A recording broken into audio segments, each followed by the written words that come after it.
নমস্কার, আমি সুজাতা। আমার রান্নাঘরে সবাইকে স্বাগত। তো দেখুন, এই ফুল গাছের এখানে চলে এসে দেখুন কী সুন্দর পদ্ম ফুল ফুটেছে, কি ভালো লাগছে দেখতে। সারা গাছে ফুল। দেখুন এইখানেও এই কি সুন্দর ফুল হয়েছে, সারা গাছে ফুলে ভর্তি হয়ে। বাড়ি চলে এসেছি। তো বাড়ি এসে দেখুন পটল কেটে নিয়েছি, পটল আর এখন আলু কেটে নেব। নিরামিষ পটল করবো আজকে। আলু কেটে ধুয়ে নিয়ে এসেছি আর পটলও কেটে ধুয়ে নিয়ে এসেছি। এখন আমি কাঁচা জিরে নিয়ে নেব আর আদা আছে আর কাঁচা লঙ্কা একসাথে বেটে নেবো। সব মশলা ভেজে নিচ্ছি। দারচিনি আছে, লবঙ্গ আর এলাচ আছে আর ধনে আছে, তেজপাতা আর জিরে আছে, একসাথে ভেজে নেব।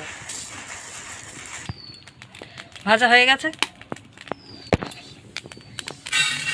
সাদা তেল দিয়ে দিচ্ছি। সাদা তেল দিয়ে আজকে রান্না করব। পটল ভেজে নিচ্ছি। একটা লঙ্কা নিয়ে নিচ্ছি, এই যে বোম্বাই লঙ্কা। পটল ভাজা হয়ে গেছে, পটল ভাজা তুলে নিচ্ছি। পটল ভাজা তেলের ভিতর আবার তেল দিয়ে দিচ্ছি, তেজপাতা, শুকনো লঙ্কা ভেঙে আর কাঁচা জিরে। ভাজা হয়ে গেছে মশলা, এখন আলু দিয়ে দিচ্ছি। লাল করে ভাজা হয়ে গেছে দেখুন। এখন আমি স্বাদ মতন নুন দিয়ে দিচ্ছি, হলুদ দেবো পরিমাণ মতন,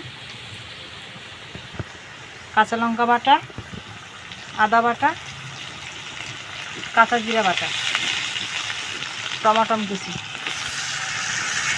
একসাথে দিয়ে আমি কষিয়ে নেব। এখন অল্প করে জল দিয়ে আবার একটু কষিয়ে নেব।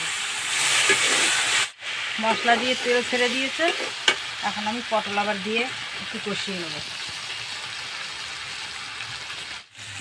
পটল দিয়ে এখন 2 মিনিট মতন আমি কষিয়ে নিয়েছি। এখন আমি জল দিয়ে দিচ্ছি।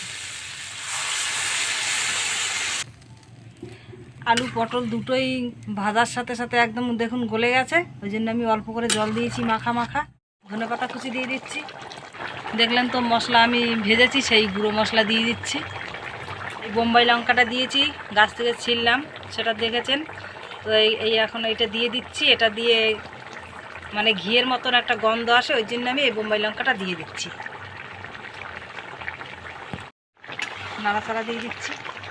এখন এই গন্ধ বেরিয়ে গেছে, খুব সুন্দর একটা গন্ধ আসে। এটা দিয়ে একদম পুরো ঘিয়ের মতন আসবে।